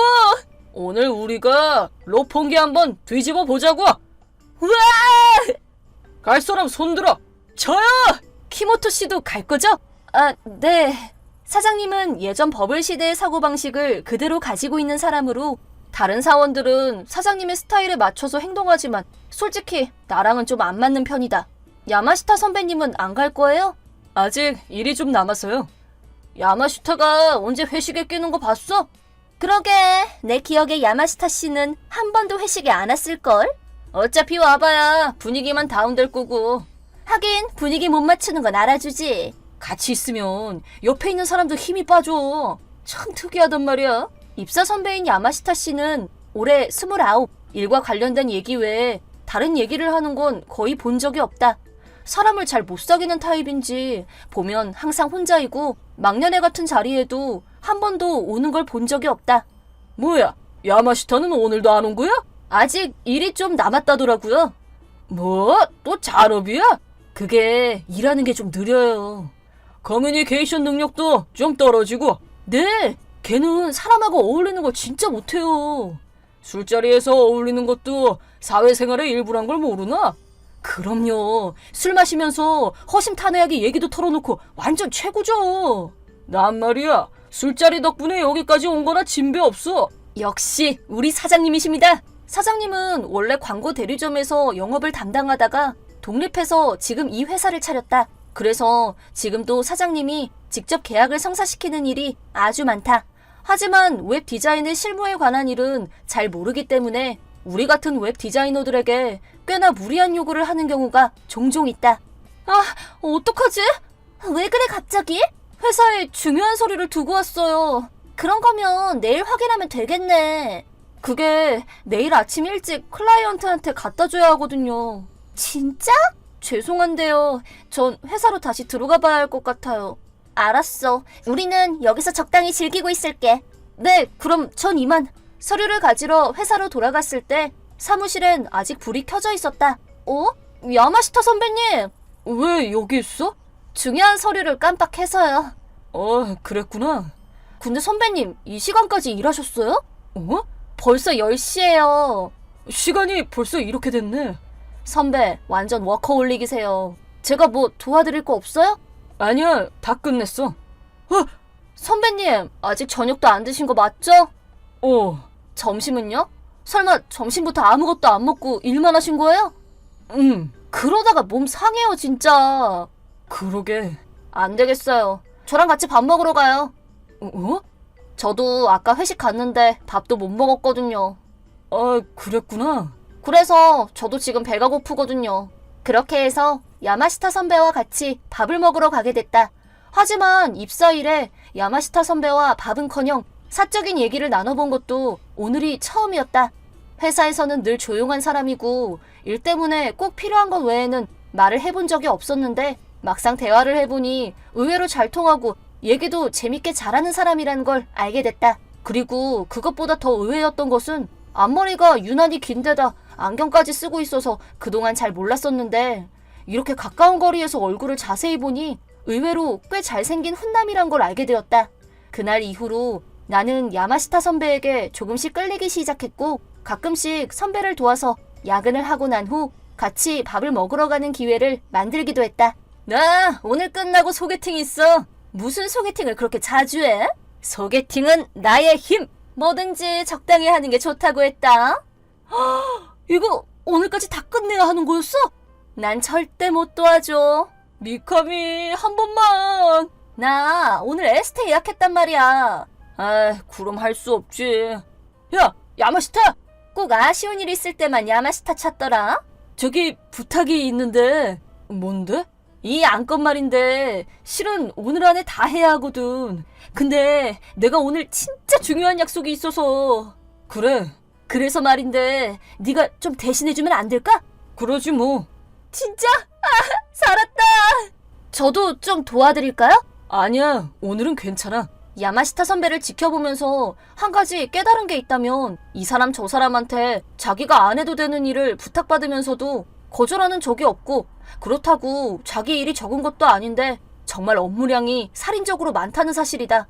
그럼에도 불구하고 얼굴 표정 하나 찡그리는 일 없이 그저 덤덤하게 일을 해나간다는 것이다. 하지만 야마시타 선배에게 업무량이 과중하게 집중되어 있다는 것을 아는 사람은 별로 없었다. 사장님도 야마시타 선배의 업무 처리 능력을 잘 모르고 있는 게 분명했고 인재를 못 알아볼 뿐만 아니라 버블 시대에 붕붕 떠있는 분위기를 좋아하는 사장님은 조용한 성격의 야마시타 선배를 별로 좋아하지 않는 것처럼 보였다. 야마시타, 자넨 오늘도 야근인가?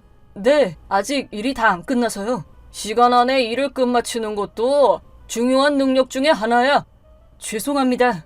일부러 남아서 야근 수당 챙기려는 건 아니겠지?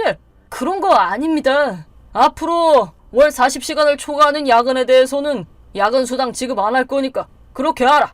네? 왜? 무슨 불만 있나? 아닙니다. 효율적으로 일하면서 시간 내에 마칠 수 있도록 하자는 의미야. 알겠나? 잘 알겠습니다. 야근 근무도 맘대로 못하게 됐고 그렇다고 사람들이 부탁하는 그 많은 잡다한 일들을 시간 내에 다 해내는 것은 불가능했기 때문에 야마시타 선배는 결국 수당도 받지 못하면서 야근을 계속할 수밖에 없었다. 그러던 어느 날 사장님이 험상궂은 표정으로 사무실 문을 거칠게 열고 들어왔다.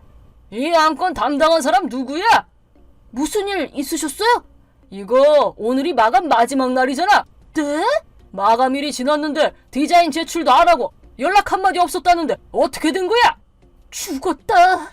자기들 안건 무시했다고 클라이언트가 노발대발하는데 어쩔 거냐고? 저기 이건 야마시타가 담당입니다. 그래, 내 그럴 줄 알았어. 내가 전에 너한테 부탁했었잖아. 어? 자넨 일 처리가 더딘 것도 모자라서 이제 마감일도 못 맞추나? 죄송합니다. 이 클라이언트는 우리한테 중요 고객이었다는 건 몰라? 네, 그렇죠. 그쪽에서 약속도 못 지키고 대충 일하는 회사와는 더 이상 거래할 수 없다는데 어쩔 거야? 큰일이네요. 야마시타, 자넨 해고야. 해고! 사장님, 아무리 그래도 그건 좀... 사장님, 이 안건의 담당자는 야마시타 선배가 아니라... 키모토, 됐어. 괜찮아. 사장님께 사실을 말하려고 했지만 야마시타 선배가 말리는 바람에 하지 못했다. 알겠습니다. 네? 지금까지 감사했습니다. 누구보다 열심히 일했던 야마시타 선배는 단 한마디도 이 일을 달지 않고 그대로 회사를 떠났다. 야마시타 선배가 퇴사를 한 다음 날부터 회사는 난리가 나기 시작했다. 이 클라이언트는 대체 몇 번을 수정하라는 거야. 아, 짜증나. 거긴 야마시타 씨가 담당했던 데잖아. 이건 또 뭐야? 그것도 야마시타 씨가 담당했던 거네. 마감이 오늘이잖아. 야마시타 씨 담당이었네. 이거저거 할 거 없이 왜 죄다 야마시타 담당이야? 우리 오늘은 집에 가기 그른 것 같아. 대체 이게 며칠째 야근이냐고. 다들 지금 뭐 하는 거야? 사장님! 지금이 몇 시인 줄 알아? 12시야, 12시! 저 일이 안 끝나서요. 아니, 전원이 이 시간까지 야근을 한다고? 네. 무슨 긴급한 안건이라도 들어온 거야? 아니, 그런 게 아니라 그런 것도 아닌데 왜 전원이 이 시간까지 야근을 하냐고? 그건 왜 이런 거냐고? 직원들 모두 약속이라도 한 듯이 고개를 숙였다. 우리는 그 이유를 너무 잘 알고 있었다. 다 같이 달려들어서 밤 12시까지 해도 끝나지 않은 일들을 지금까지 야마시타 선배 혼자서 처리해왔다는 것을. 아, 예. 항상 찾아주셔서 감사합니다. 신규 안건을 부탁드리고 싶은데요. 예, 감사합니다. 담당자는 야마시타 씨로 부탁드립니다. 죄송합니다. 야마시타 씨는 얼마 전에 퇴사했습니다. 네? 야마시타 씨가 그만뒀다고요? 하지만 걱정하실 거 없습니다. 저희 회사에는 야마시타 이상으로 뛰어난 디자이너들이 많이 있으니까요. 야마시타 씨가 없다면 방금 말씀드린 신규 안건은 없던 걸로 하겠습니다. 야마시타 씨가 퇴사하셨다고요? 네, 뭐 개인적인 사정이 있어서 그렇게 됐습니다. 혹시 다른 회사로 옮기셨나요? 글쎄, 그건 잘 야마시타 씨에게 부탁하고 싶었던 안건인데. 저희들이 야마시타 못지않게 잘 만들어드리겠습니다. 아니요, 다음에 다시 부탁드리죠. 아니, 야마시타 씨한테 꼭 부탁하고 싶었던 거라서요. 이런 식으로 다른 클라이언트들도 점점 등을 돌리기 시작했다. 야마시타 선배는 과중한 업무를 혼자서 담당하고 있었을 뿐만 아니라 클라이언트가 원하는 방향에 맞춰 섬세한 부분까지 대응하면서 퀄리티 높은 디자인을 완성했기 때문에 클라이언트로부터 높은 평가를 받고 있었던 것이다. 일이 이쯤 되고 나니 사장님도 사태를 파악했는지 야마시타 선배를 회사로 다시 돌아오게 하기 위해 먼저 연락을 취했다. 야마시타 씨, 그동안의 일은 정말 미안하게 됐네. 그렇게 사과하실 필요까지는 없습니다. 내가 자네 능력을 그동안 너무 몰라봤네. 사장님, 내가 자네 연봉을 2배, 아니 3배 올려주겠네. 그러니까 제발 회사로 돌아와 줄 수 없겠나? 죄송합니다. 그건 힘들 것 같습니다. 내가 이렇게 부탁하네. 왜 무릎을 꿇으세요? 이대로 가다가는 회사가 문을 닫게 생겼는데 이깟 무릎이 대수겠나? 정말 죄송합니다. 결국 사장님이 무릎까지 꿇고 애원했지만 야마시타 선배가 회사로 돌아오는 일은 없었다. 그리고 그동안 거래를 해왔던 고객들은 하나둘 떨어져 나갔고 사장님이 염려했던 대로 1년 후 도산하고 말았다. 사원 모두가 일자리를 잃고 실직자가 되었다. 언젠가 그렇게 될지도 모른다고 마음의 준비는 하고 있었지만 막상 진짜 회사가 무너지고 실직자가 되니까 눈앞이 캄캄했다. 실직 수당을 받으면서 새 일자리를 찾느라 분주하게 보내던 어느 날이었다. 오랜만이다. 잘 지내? 네, 오랜만이에요. 회사가 도산했다는 얘기 들었어. 네, 그렇게 됐어요. 힘들었겠네. 선배님 그만두시고 나서 클라이언트들 다 떨어져 나가고 선배님 영향력이 참 컸더라고요. 그러게 미안하게 됐어. 아니에요. 선배님 탓하려던 게 아닌데. 키모토 씨 일자리는 구했어? 아직요. 알아보는 중이에요. 그렇구나. 동종업계에서 우리 회사 이미지가 별로 안 좋더라고요. 안 좋은 소문은 원래 빨리 퍼지는 법이라. 네, 그래서 재취업하기가 더 어려워요. 그렇구나. 그럼 시간 되면 다음에 만나서 차라도 마시자. 좋죠. 제가 요즘 제일 많은 게 시간이잖아요. 그렇게 해서 야마시타 선배와 카페에서 만났다. 1년 만에 만난 야마시타 선배는 뭐랄까 딴 사람이 된 느낌이었다. 선배님 분위기가 많이 달라지신 것 같아요. 그런가? 전보다 세련돼 보여요. 회사 직원들이 사장이면 겉모습에 좀 더 신경을 쓰는 게 좋을 것 같다고 다들 한 소리씩 하길래 좀... 사장이요? 조그맣게 웹 콘텐츠 회사를 하나 만들었어. 회사 오너가 되신 거네요? 거창한 건 아니고 직원 10명 정도의 작은 벤처 회사야. 이거 내 명함. 대표이사. 와, 완전 멋있어요. 그래서 말인데 네. 키모토 씨 지금 직장 구하는 중이면 우리 회사는 어떨까 하고. 네? 아직 작은 회사지만 괜찮다면 저 고용하시려는 거예요? 키모토 씨 실력은 내가 잘하니까. 정말 고맙습니다.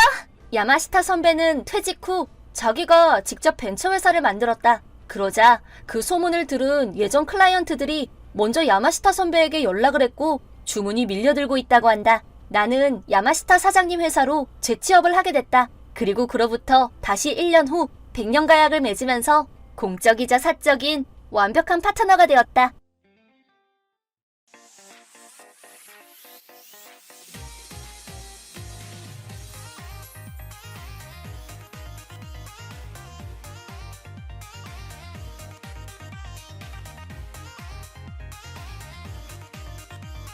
내 이름은 노마루 나노. 32살 회사원입니다. 아직 결혼은 하지 않았고 부모님과 3명에서 살고 있습니다. 여러분은 형제가 있나요? 나는 언니와 남동생이 하나씩 있는데 같은 부모 밑에서 자란 것이 맞는 건지 의심될 정도로 나와 성격이 다른 2명 때문에 곤란해하고 있습니다. 아니, 3명 중 2명이니까 내 쪽이 이상한 걸까? 여러분은 어떻게 생각하세요? 누나, 싫어. 아직 아무 말도 안 했어. 아무것도 안 사줄 거야. 그럼 돈 좀 보내줘. 더 안 돼? 왜 안 되는데? 누나 솔로잖아. 그래서 뭐? 남자친구도 없지. 남다른 취미도 없으니 돈 좀 모아뒀을 거 아니야. 귀여운 조카를 위해서 돈 좀 기부 좀 해봐. 조금 있으면 그 녀석 생일인데 최신 게임기를 사달라고 말하면서 고집 피우고 있다고. 안 해도 살 테니까 나보고 돈 달라고 하잖아. 너네 아들 생일 선물을 누나 돈으로 사려고 하지 말라고. 하지만 돈이 없는걸. 나 아직 25살이란 말이야. 누나랑은 달리 좋은 회사를 다니고 있는 것도 아니고 살고 있는 집은 누나랑 달리 월세를 내고 있으니까. 너 대출이라는 건 알고 있는 거야? 그 정도야 알지. 아파트 구매한 돈을 매월 갚아 나가고 있잖아. 그걸 알고 있으면서 왜 혼자서 월세 낸다고 생각하는 거야? 누나는 돈이 있으니까. 그 돈은 내가 일해서 번 돈이라는 건 알고 있는 거지? 알고 있어. 그러니까 소중한 가족한테 환원하라고. 소중하게 써줄 테니까. 나한테 돈 빌려놓고 한 번도 갚지 않은 녀석이 할 소린 아니네. 언젠가 꼭 갚을 테니까. 몸으로 말이지. 필요 없어. 왜 쪼잔하게 굴지 마. 아빠랑 엄마한테는 아파트 사두렸으면서 동생한테는 아무것도 안 해주다니 너무한 거 아니야? 너무하지 않거든. 이 아파트는 산 거는 맞지만 4명이야. 즉 여기는 내 집이라고. 부모님이 살고 있는 것뿐이고, 만약 내가 결혼해서 남편이랑 살게 된다면 부모님은 나가겠다고 하셨다고. 누나가 결혼이라니. 억 퍼센트는 무리잖아. 왜? 그치만 누나는 쪼잔하고 고지식하고. 뭐가 더 있어? 절벽 가슴. B는 된다고. D 이하는 없는 거나 마찬가지라고. 이제 연락하지 마. 돈은 절대 안 줄 거야. 이쪽이 내 동생. 7살 차이가 나지만 동생이 20살 때 당시 여자친구였던 지금의 아내 사이에 아기가 생겨서 그대로 책임을 지기 위해 결혼했습니다. 동생은 다니던 대학도 중퇴하고는 취직, 아내는 원래 프리터였어서 지금은 전업주부를 하는 모양이지만 이렇게 동생은 사사건건 나나 부모님에게 돈을 달라고 합니다. 물론 그럴 때마다 거절하고 있고 부모님에게도 무르게 하지 말라고 강하게 말씀드리고 있습니다. 동생은 아내에게 호화로운 결혼식을 열어주겠다고 약속은 했으나 저금해둔 게 아무것도 없어서 예식 비용을 우리 부모님이 전부 지불해 주셨다니까요. 그 금액은 약 300만 엔.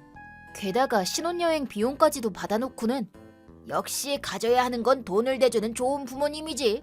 내가 낸 축의금을 세면서 휘죽거리며 말하는 걸 보고는 부모님에게 이제 더 이상 동생에게 무르게 굴지 않도록 못을 박아두었습니다.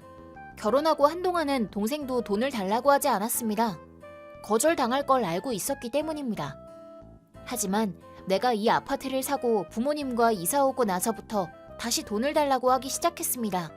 아무래도 내가 돈을 가지고 있다고 착각하고는 밀어붙이면 어떻게든 되겠지 하고 생각한 겁니다. 물론 솔로고 부모님에게 무슨 일이 생겼을 경우를 대비해서 돈을 저금하고는 있지만 왜 그걸 그 자식을 위해서 쓰지 않으면 안 되는 걸까요? 조카에게 선물을 사주는 건 그렇다고 치고 이거 살래 저거 살래 하면서 동생 부부의 ATM 기계가 되는 건 싫습니다. 게다가 곤란한 건 동생뿐만이 아니었습니다. 잠깐 나노, 소라오한테 돈 줬다는 게 사실이야? 거짓말이지. 뭐야, 또 소라오의 허풍이었네. 그렇지, 네가 그럴 리가 없지. 이 언니를 놔두고 말이야. 언니랑 상관없기는 한데 그 녀석한테 돈을 넘길 일은 없어. 그래, 넘겨주면 안 돼. 나노의 돈은 내 돈이니까 말이야. 왜 그렇게 되는 건데? 아, 돈이 아니어도 상관없어. 뭐랄까? 말하자면 나는 너네 아파트가 갖고 싶어. 언니까지 그런 말을 하면 어떡해. 이 집은 내가 부모님이랑 살고 있다니까? 언니가 같이 사는 건 무리라고 하면서 결혼과 동시에 집을 나간 거잖아. 같이 사는 건 무리래도? 그렇지만 같이 살면 미래에 기다리고 있는 거는 간호잖아. 싫어, 그런 귀찮은 거. 하지만 아파트는 갖고 싶어. 그러니까 나노, 부모님이랑 같이 나가줄래? 제멋대로구네. 물론 대출은 나노가 지불하는 거다. 그거 내가 이득이 있기는 한 거야? 언니한테 효도하기? 아버지의 날이나 어머니의 날은 있어도 언니의 날은 없지. 나노의 힘으로 추가해줘. 난 돈이 없어. 월세는 너무 비싸고. 소라오는 그렇다 치고 왜 언니까지 돈이 없다고 그러는 거야? 남편이 대기업 다닌다고 자랑했었잖아. 대기업은 대기업대로 엄마들 모임에 쓰는 비용이 있어. 아들은 수험도 있으니까. 사립초등학교에 보낼 셈이야? 그렇지만 그 편이 장래에 유리하잖아. 나를 부양해주지 않으면 안 되고 말이야. 자기는 부양할 생각 전혀 없으면서 자기 자식한테는 업어주고 안아주길 바라는 꿍꿍이냐? 그러니까 어쨌든 돈이 없어. 나노는 솔로고 대출이랑 월세 정도는 쉽게 낼 수 있잖아. 결혼할 계획도 세워놓지 않았고 결혼 안 할 거고. 왜 당신들은 내가 평생 독신으로 살 거라고 정해놓는 거야? 너는 너무 결벽증이잖아. 귀여운 느낌이 하나도 없다고 할까? 남자는 빈틈이 있는 여자를 좋아한다고? 그리고 가슴 큰 여자. 나무판자여서 미안하네. 이쪽은 언니인 레나, 35살. 보시는 대로 옛날부터 폭군의 제멋대로였다. 뭐 이런 느낌으로 동생과 언니 쌍방향에서 내 돈과 집을 누리고 있었습니다. 그렇기는 하지만 그들이 말하는 대부분은 사실입니다. 하지만 딱 한 가지, 부모님에게도 말하지 않은 것이 있습니다. 그건 나는 지금 사귀고 있는 사람이 있다는 겁니다. 안녕, 나노. 기다렸지? 이쪽은 사귄 지 1년 된 남자친구인 스고우 마사요시 씨. 규칙에 어긋나는 걸 싫어하는 신조를 가진 회사원입니다. 그와 만난 건 1년 전. 살고 있던 집이 무너질 것 같아서 철거를 하고 부모님과 함께 아파트를 찾기로 했을 때였습니다. 어느 모델하우스를 보러 갔을 때 그곳에서 안내를 하고 있던 사람이 그 사람이었습니다. 다른 브랜드 쪽 사람들은 모델하우스의 좋은 점만 줄지어 말했지만 마사요시 씨는 우리들이 원하는 것과 걱정하고 있는 것을 잘 듣고 여러 가지 제안을 해주셨습니다. 그런 성실한 자세에 끌렸는데 하지만 나는 어떻게 해야 할진 몰랐습니다. 동생과 언니가 그렇게 말하는 게 납득이 갈 정도로 나는 남자를 몰랐고 연애 경험도 거의 없었으니까요. 계약이 끝나면 이제 만날 일도 없겠네 그렇게 생각하면서 아무것도 하지 못한 채 계약을 완료했습니다. 그리고 일주일이 지난 어느 날 어라, 노마루 씨 아닌가요? 스고우 씨! 순간 당황해서 나도 모르게 뛰쳐나가고 말았습니다. 그랬더니 잠깐만요, 저기 괜찮으시면 같이 커피 한잔 하실래요? 근처에 좋은 카페가 있어서. 여기가 카페인데요? 그러네요. 죄송합니다. 저기 안 되는데 저 일이 아닌 우연히 만나게 됐는데. 그건 사귀게 되고 나서부터 알게 된 사실이지만 사실 마사요시 씨도 상담할 때부터 나를 마음에 들어 했던 것 같습니다. 하지만 철저한 그는 공사를 확실히 구분하는 사람이어서 말을 걸 수 없었는지 전화를 하려고 해도 일로 알게 된 번호에 거는 건 좀 아닌 것 같고 그렇게 괴로워하는 찰나 우연히 같은 카페에서 마주쳤다는 겁니다. 평범하게 말하는 사람이었지만 나는 운명의 상대라고 생각했습니다. 사귀는 동안에도 성실한 그에게 끌리기만 했습니다. 진지한 범생이라고 불려서 본인은 신경이 좀 쓰인 모양이지만 그 성격은 내가 보기에는 미덕이라고밖에는 생각되지 않았습니다. 그리고 사귀고 나서 1년이 지나자 결혼해주세요. 저기... 안 될까? 나무 판자여도 괜찮아요? 나는 좋아요. 목소리가 너무 커. 미안, 나도 모르게. 그렇게 우리들은 약혼을 했고 나는 서둘러 부모님에게 그를 소개했습니다. 아파트를 구입할 때 같이 있었던 부모님은 물론 그를 알고 있었고 이 사람이라면 괜찮다고 크게 기뻐하셨습니다. 내가 말하는 것도 좀 그렇지만 장래에 결혼할 수 있을 거라고 생각하지 않았기에 이런 멋진 사람과 만나게 된 것만으로도 행복했습니다. 하지만 그렇게 마음 놓고 기뻐할 수만은 없었습니다. 그건 가족처럼 받아들여진 마사요시 씨와 부모님이 안 계신 집에 있을 때 형제들이 찾아온 일입니다. 누나 결혼한다면서? 축하해. 이 아파트는 나한테 맡겨둬도 괜찮아. 웃기지 마라, 나노. 여기는 우리들이 살기로 했으니까 너는 남편이랑 부모님이랑 같이 나가서 알아서 살도록 해. 레나 누나네는 남편이 벌고 있잖아. 우리 쪽이 더 경제 상황이 안 좋으니 양보하라고. 동생 주제에 말대꾸 하지 마. 시끄러워. 마음대로 내가 나간다는 전제하에 이야기를 진행하지 말라고. 왜? 결혼하는 거면 이 집 나갈 거잖아. 처음 뵙겠습니다. 스고우라고 합니다. 나노 씨는 나가지 않을 거예요. 제가 여기 들어와서 살 예정이거든요. 뭐? 남자면서 친정 부모님이랑 같이 산다는 거야? 사실은 마사요시 씨가 결혼을 허락받으러 왔을 때 같이 살자는 이야기를 꺼냈습니다. 나노가 부모님을 소중하게 생각하고 있는 건 아파트를 보러 왔을 때부터 알고 있던 겁니다. 형제에게 기댈 수 없다는 것도 말했었고요. 나라도 괜찮다면 같이 살고 싶은데 어때? 하지만 괜찮아? 내가 소개해준 아파트에서 같이 살 수 있다니 이것만큼 행복한 일은 없을 거야. 그러니까 너네들이 여기서 살 필요는 없어. 잠깐 소라워. 전혀 이야기가 다르잖아. 아니 이건 그게... 이럴 거라고 생각했었어. 이거면 마치 강도나 다름없잖아, 레나. 가게가 문제라면 너의 낭비벽을 고치는 게 먼저라고. 돌아가자. 싫어. 나는 여기 살고 싶다고. 주변에 논밭이 보이는 시골에 사는 건 싫단 말이야. 자, 그럼 집은 괜찮으니까 누나 돈 좀 적선해줘. 왜 그렇게 되는 건데? 나도 이제 독신이 아니라고. 하지만 누나는 결혼해도 일을 계속할 거잖아. 그럼 부부가 같이 맞벌이 하는 거니까 엄청 벌 거 아니야. 하지만 우리 와이프는 일을 안 하니까. 뭐? 당신이 전업주부여도 괜찮으니까 결혼해달라고 했던 거 아니었어? 어서 여기서 나가도록 해, 나너. 나가도 상관없긴 한데 언니는 부모님이랑 같이 살면서 간호가 필요하면 해줄 거야? 아니, 처제. 그렇게 되면 물론 그건 싫어. 너 정말이야? 지금까지 등골을 파먹더니 부모니까 당연하잖아. 왜 내가 그런 영감탱이들을 돌보지 않으면 안 되는 거야? 그런 귀찮은 건 옛날부터 너의 역할이잖아, 나노. 미안하게 됐구나, 이런 영감탱이들이어서. 진흙탕 싸움하느라 눈치채지 못했지만 뒤를 돌아보니 거실 입구에 부모님이 팔짱을 끼고 서 계셨습니다. 레나, 너 매번 수험 때문이라고 하면서 우리들한테 돈을 가져가 놓고선 그렇게 돈이 없는 거냐? 네? 매달? 이봐, 레나, 대체 무슨 말이야? 수험에 드는 비용은 제대로 주고 있잖아.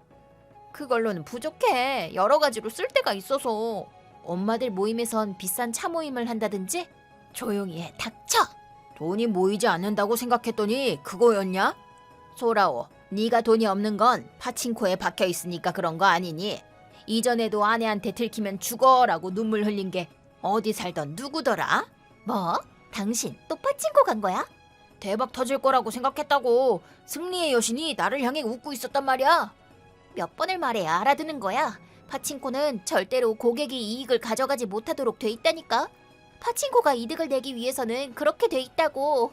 몇 번을 말해야 알아듣는 거야. 이 머리가 텅 빈 피망 같으니. 동생의 아내는 그 자리에서 이혼 신고서를 내던지고는 집을 나가버렸습니다. 이혼 신고서를 준비하고 있다는 거에 놀라긴 했지만 아내도 단념하고 있었던 건 아닐까요? 잠깐만, 자기야, 버리지 말아줘. 미안하지만 나도 너랑은 함께하지 못하겠다. 뭐야? 갑자기 무슨 소리 하는 거야? 나는 공립이어도 상관없다고 했는데 무리해서 사립에 보내려고 하지를 않나. 일반 회사원 가정인데 셀럽처럼 살고 싶어 하질 않나. 이제 못 살겠다. 네가 좀 더 처제처럼 상식을 갖고 있었다면 좋았을 텐데 말이지. 이런 나무 판자랑 비교하지 말라고. 그 아무것도 아닌 가슴에 속은 나도 멍청하지. 잠깐 기다려요. 기다리라니까.